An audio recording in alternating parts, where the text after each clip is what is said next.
Ladies and gentlemen, boys and girls, children of all ages, Big Mek Danskull proudly brings to you another Kromlech unboxing.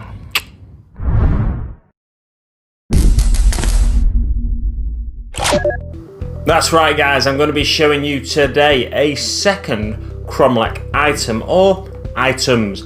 In this case it's going to be the 3 Gnawzillas that you can... No, it's not. In this case, it's going to be the 3 Killa Gnaws that you can order from the Kromlech website. Now, what's a Killa Gnaw, I hear you ask? Well, it's simply a killer can, sort of. It's a squig version of a killer can. So, it's a giant squig with these mechanical arms attached and a grot riding it. And he's controlling the squig, driving it around in the same way that a killer can will be driven around by a grot. And the weapons attached are all appropriately killer canny. Anyway, I think for you to understand, it's just going to be easier if I show you, isn't it? Let's turn round and take a look down at the desk. First off, I want to start by showing you some of the various things that are the same on the 3 different Killa Gnaws. Now these include the Grotzuka type weapon that you can see on the left hand side of the screen here, just bringing it slightly closer. You get a better look there, a better look of the cast and the quality of the cast and everything, some raised checks there to make it nice and easy for you to paint. These flush sides are all going to be hidden away against the side of the Killa Gnaw, and then this is the cannon itself where the scrap is all shot out of. And they're all pretty much the same, these 3 on this side there, so I'm not going to show you the other 2 above that. And then over to the other side we can see the drill piece, the drill weapon, which is a close combat weapon on killer cans / Killa Gnaws. And yeah, these are the 2 weapons options, the Grotzuka and the drill, that I was sent when I first ordered the items. But Kromlech were good enough to me to send me the other weapons to take a look at after I had a couple of issues with my order. So I'll get onto them shortly, but just before we do that, I'll show you the heads and the exhausts available on these Killa Gnaws. Now you get a helmeted head there, it's a good one for a leader I'd say, but you could also just swap these out with any of your grot heads that you've already got in your collection. You get a goggled head and just a plain head with no goggles or a helmet there. Then you get 3 different exhaust options, one tall one with some holes near the top of it, one double feed into a thick exhaust there, and then a double exhaust there as well. So 3 different exhaust options for you. It's nice and simple, it's all really good already. Let's take a look at those other weapons options I mentioned from Kromlech as well though, shall we? So you can see on the desk in front of you now the other weapon options available for the Killa Gnaws from Kromlech. You'll notice these 2 are the same, the buzz saws, or the can saws I think they're called in the actual profile of a killer can. So that's what they are. I'll give you a close look at them in a second. Then you've got like a claw, a can claw, pinchy claw, and then we've got some rockets here, and then we've got a big shooter style weapon there, and then 2 scorcher style weapons there. So let's take a look first of all at the buzzsaw type weapon. Yeah, really good detail again, just flipping it round as we've come to expect from these can kits. There's all sorts of details on there you can pick out, like again the checks, dags over here, all sorts of lovely details to make it easier for you to get a really nicely painted model at the end of the day. Let's take a look at the can claw, or the, I guess, Killa Gnaw claw. Some dags on it there to show how dangerous it is. Flipping it round, we've got other sort of square rivet type things on the other side to sort of convey that those dags are being held in place by that, I guess. And then some strengthening parts here, and then just the claw, and it's all ball and socket joints similar to the actual killer can weapons, so you can get decent poses on them and a variety of poses even if you did arm them with the same weapons. Taking a close look first of all at the rocket now. So this is the rocket. It's got 3 different size and style rockets on there. Really interesting, that bottom one there. It's like no rocket I've ever seen, but I guess it's like, it almost looks like a bit of a cluster rocket kind of weapon. Again, we've got some checks there to make life easy for us. 2 more rockets there, lovely. Take a look at the big shooter now. Yeah, just you can't really say much about it. It's just a fantastic looking big shooter. Loads of checks there for you to paint on this one and there as well. And then we've got all sorts of ammunition in it. I say all sorts of ammunition, it's one sort of ammunition, isn't it? It's just massive sort of bolt shells that you see typically in 40k, in Space Marine forces and in Orc forces. Yes, a really nice looking selection there. And then finally we'll take a look at this one because it's got slightly better cast. The only difference really in the cast is that there's a bit of material left in between the lighter and the fuel line there on the other one, but this one, you see, it looks like it almost looks like a searchlight, that, but I think that's the tank that holds the fuel, and then that'll feed into this compartment here, which will be connected to your Killa Gnaw, and then it'll all shoot out here. The fuel will feed out of this bit, and then I don't know, one's the ignition, one's the fuel, isn't it? I guess the fuel comes out of there, and then does oxygen come out of there? I'm not sure. I don't exactly know how flamethrowers work. If you want to know how flamethrowers work, you're on the wrong channel, unfortunately. I can't tell you that. But essentially, that's what it is. It's a flamethrower, isn't it? And yeah, this is the tank on the other side. We've got a nice little glyph there to show how lovely and orky it is.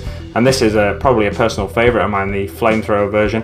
But with the grots and killer cans having a slightly higher ballistic skill, you might want to go for one of the rockets or one of the big shooters. So I'm really thankful to Kromlech that they sent out those extra weapon options for me. Let's take a look at some of the individual Killa Gnaws now though, shall we? First off, I thought we'd take a look at the legs, up close and personal. There's a little bit of casting issue there, not much really. We can just clip that off with clippers.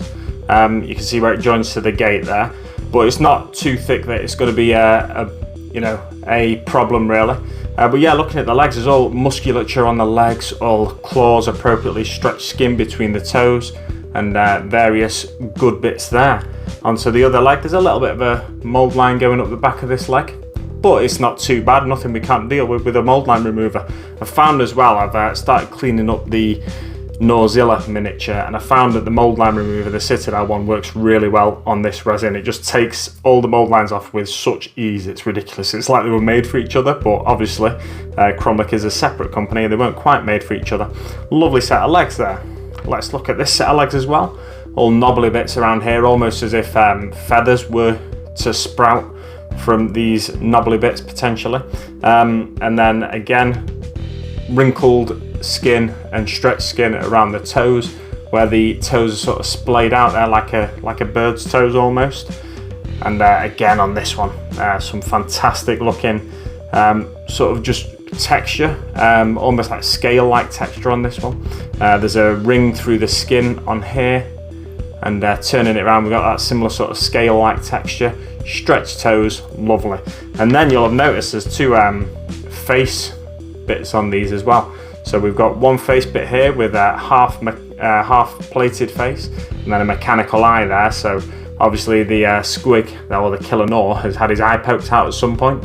So his owner has taken him to the Pain Boy or the Big Mac to get that treated and make sure he can still charge the appropriate way into battle.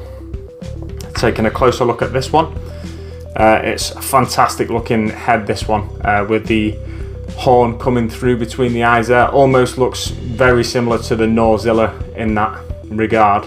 And then the giant teeth, some of them broken in the middle there, and the pig-like nose. It's what we come to expect from Gnaws or squigs.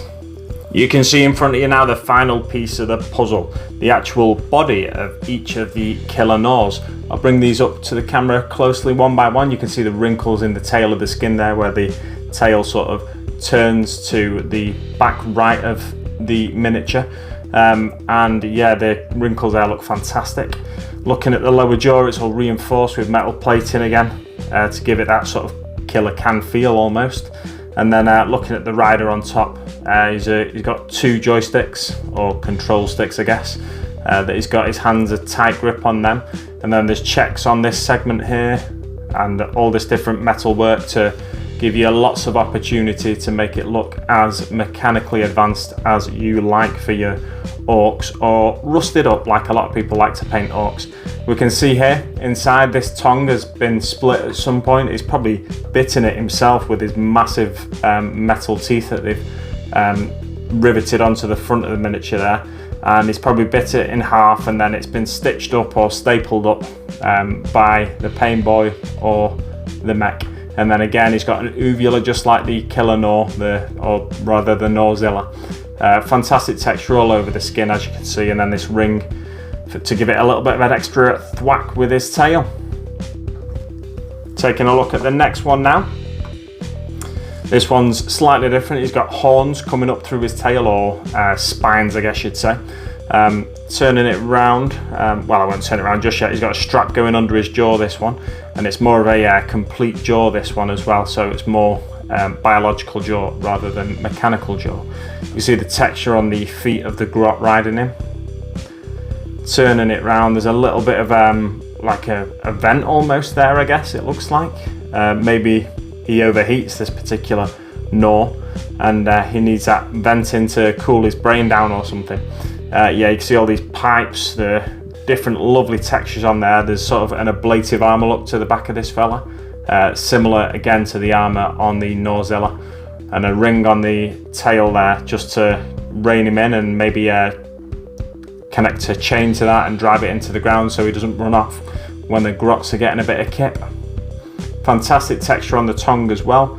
A few little dots all over there, the tongue, and again, looking at the back, we've got that lovely uvula and a few ridges on the roof of the mouth there as well, which is fantastic. Gives us lots of opportunity to paint and put our spin on things there. Really lovely looking resin, really lovely cast. On to the final one here. I've saved this one to last because it's got a complete face.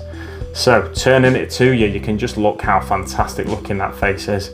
There's a bit of a cast issue there. I think it's just a little bit of yeah, it's just come off there with my nail scraping away at it. But you can see it just looks like it's got such character in that face. It's fantastic.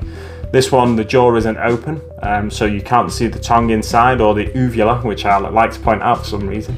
But yeah, it looks fantastic, this one. There's a little bit of a mold line running underneath here with some of these dots. Might be a little bit tricky to scrape away at, but I'm sure I won't have too many problems because there's enough room around there and enough texture on there that even if I scrape a little bit of texture off, there'll still be plenty left on there to appreciate. You can see where the gums, the teeth are protruding from the gums as well there, and then a few rings on these teeth, this big tooth here, and then over this side. And then turning it to the side again, we've got all that fantastic texture on the metalwork there. This one's got spines shooting through his tail as well.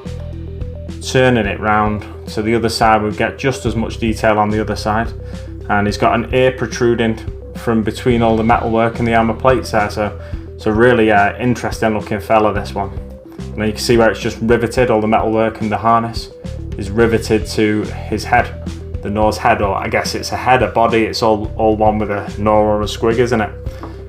Right, I'll leave it there for now. You've seen a nice close look at them lads, and I'll come back to sign off with a video. Testing 1, 2, 3.